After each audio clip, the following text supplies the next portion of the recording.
एक बात तो तय है दोस्तों, दुनिया का कोई भी काम हो अगर उसे प्यार से नहीं किया जा सकता तो वो ज़बरदस्ती भी नहीं किया जा सकता है। लेकिन यहाँ बात प्यार और ज़बरदस्ती की नहीं है, यहाँ बात है किसी को फोर्स करने की, किसी को परेशान करने की। कहते हैं कि दोस्तों, जब पाप का घड़ा जब पूरा भर जाता है तो उसे एक ना एक दिन फूटना ही होता है। दरअसल आपसे अगर एक सवाल पूछा जाए कि एक 15 साल का लड़का होगा और महज वो इस उम्र में क्या कर रहा होगा, तो आपका जवाब आएगा कि वो कहीं खेल रहा होगा या कहीं पढ़ाई कर रहा होगा या कहीं बदमाशी कर रहा होगा या कहीं शैतानी कर रहा होगा। लेकिन इस कहानी में दरअसल ऐसा नहीं है। इस कहानी में जो है कि एक 15 साल का लड़का ही खुद ही अपने बाप का कातिल बन जाता है और अपने ही पिता का कर देता है। और खून करने के बाद जब उस मामले की सच्चाई सामने आई है तो शायद उन लोगों की तो जो उस केस में जांच करने गई थी उनकी तो पैरों तले ज़मीन खिसकी ही। और शायद आपकी सुनने के बाद भी आप भी सोचने पर मजबूर हो जाएंगे, क्योंकि ये कहानी है एक टॉर्चर करने की और एक परेशान करने की, एक पूरी फैमिली को जिसका काम है परिवार का पालन पोषण करना, परिवार को सही राह दिखाना, परिवार को सही मार्ग पर ले करके चलना। और जब वही व्यक्ति अपने ही बेटे को, बच्चों को जब किसी तरह से टॉर्चर करता है, परेशान करता है, और वो भी सिर्फ अपनी नशे की लत के लिए, तो क्या है पूरा मामला शुरू से आखिर तक हम आपको बताने की कोशिश करते हैं। नमस्कार, मैं हूं अतुल तिवारी। देरी न करते हुए कहानी को शुरू करते हैं। इस कहानी की शुरुआत होती है 1 मार्च 2026 के दिन। डायल 112 नंबर पर एक सूचना प्राप्त होती है। सूचना मिलती है कि एक लड़के ने अपने ही पिता की हत्या कर दी और हत्या करने के बाद बॉडी जो है गलियों में पड़ी हुई है और वहाँ पर वह पुलिस केस बना हुआ है। जैसे ही सूचना मिलती है तो लखनऊ के सिटी थाना क्षेत्र के एसएचओ साहब अपनी पूरी टीम के साथ वहां मौके पर जाते हैं और जानने के बाद देखते हैं तो एक महज 45 साल का व्यक्ति होता है, जो कि एक सड़क पर बीच गली में लेटा हुआ है और उसके सर से काफ़ी खून बह रहा है और उसकी डेथ हो चुकी है। पुलिस आसपास के लोगों से जब पूछताछ करती है तो जो सच्चाई निकल कर सामने आती है तो वो एक हैरान कर देने वाली होती है। दरअसल हत्यारा जो होता है वो कोई और नहीं, उसी का बेटा होता है, जो कि सगा बेटा कोई और भी नहीं, वही अपने पिता की हत्या करके मौके से फरार हो जाता है। फरार होने के बाद पुलिस बॉडी को तो अपनी कस्टडी में लेने के बाद पोस्टमार्टम के लिए भेज देती है। और आस पड़ोसियों से जब इस बात की जानकारी ले रही थी तो जो सच्चाई निकल कर के सामने आई उसने तो पैरों तले ज़मीन ही खिसका दी। आसपास के लोगों ने जो बताया कि यह व्यक्ति था, इसका नाम रमेश चंद्र गुप्ता है और ये महज कई वर्षों से इसके परिवार में आए दिन लड़ाई और झगड़े छोटी छोटी बातों को लेकर के होते रहते थे। और उस दिन भी कुछ ऐसे ही झगड़ा हुआ जिस बाप बेटों के झगड़े में इसकी इतनी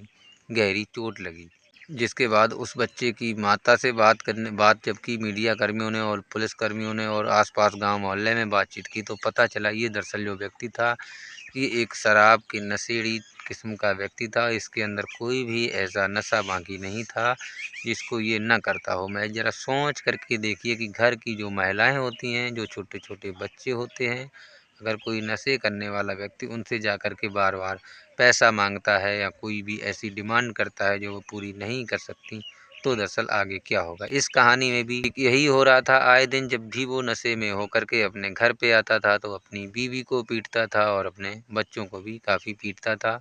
जैसे ही वो घर के अंदर एंट्री लेता था, बच्चों के अंदर इतना डर और इतना खौफ हो जाता था कि उसको देख कर के कोई तो छुप जाते थे। जब उसको पैसे नहीं मिलते थे, घर परिवार के लोग मना कर देते थे, तो वो उनको मारता पीटता था और गंदी गंदी भद्दी भद्दी गालियाँ भी दिया करता था। गालियाँ देते देते उसके घर परिवार वालों ने यहाँ तक की जानकारी दी कि ये जो रमेश चंद्र नाम का जो व्यक्ति था वो दरअसल पिछले 8-10 वर्षों से कोई भी काम धंधा नहीं करता था, केवल जो है अपने नशे की लत को पूरा करने के लिए किसी भी हद तक आगे बढ़ सकता था। मैं यहाँ तक की बात सामने आई कि जो बड़ा बेटा था उसका महज उसकी उम्र 15 वर्ष की थी। जब ये अपने घर परिवार को राशन पानी तक की व्यवस्था नहीं कर पाता था तो वो 15 वर्ष की उम्र में ही वो बेटा कहीं भी जा कर के झाड़ी मजदूरी करके घर पे राशन पानी लाता था। बहुत ही अच्छी तरीके से तो नहीं कह सकते, लेकिन फिर भी घर परिवार को 2 रोटी मिल जाती थी। अब ये उसमें भी क्या करता था व्यक्ति जो था, तो घर आने के बाद जो भी खाना वगैरह बना हुआ होता था वो दरअसल मवेशी को खिला देता था, जानवरों को खिला देता था और इसके घर परिवार वाले भी इस चीज़ से काफ़ी ज़्यादा दुखी थे। और इनका बड़ा बेटा जो था वो आए दिन ये देखता रहता था और वो इसकी नज़रों से छुपता रहता था। यानी मोहल्ले के लोग भी इससे काफ़ी ज़्यादा बातचीत नहीं किया करते। दरअसल ये घटना जो हुई उस दिन की बात हम आपको बताते हैं। दरअसल हुआ क्या था, हुआ कुछ ऐसा था कि 1 मार्च का दिन था, होली नज़दीक आने वाली थी। रोज़मर्रे की तरह से ये फिर से दारू के नशे में होकर के, शराब के नशे में फिर से घर पे आता है। घर पे इसकी बीवी मिलती नहीं है और इसको मिलता है तो सिर्फ यही बेटा जिसकी उम्र महज 15 वर्ष की होती है। कुछ छोटी मोटी बातों को लेकर के हमेशा की तरह से कहासुनी होती है, कई बातें होती हैं जिसके बाद इन दोनों के बीच में झगड़ा शुरू हो जाता है। इस झगड़े के दौरान बेटे का दिमाग कई दिनों से झंझटों से ये सारी चीज़ें सुन करके और अपने पिता की बेफजूल की मार खा खा करके बहुत ही ज़्यादा तंग आ चुका था। उसी बीच वो एक डंडा उठाता है और अपने पिता के सर पर वार कर देता है। जैसे ही डंडा उनके पिता के सर पर लगता है और लगने के बाद सड़क पर गिर जाते हैं और गिरने के बाद फिर वो गुस्से में इतना ज़्यादा आग बबूला होता है कि उसी टाइम पर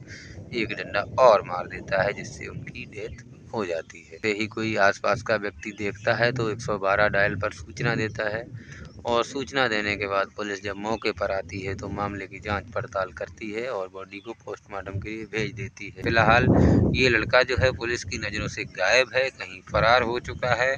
पुलिस उसको ढूंढने की आखिर तलाश में जुटी हुई है। और इस कहानी को सुनाने का उद्देश्य किसी को परेशान करना है, किसी का दिल दुखाना नहीं है, बल्कि आपको जागरूक करना है, आपको सचेत करना है। किसी नेक्स्ट कहानी के साथ, तब तक के लिए जय हिंद, जय भारत।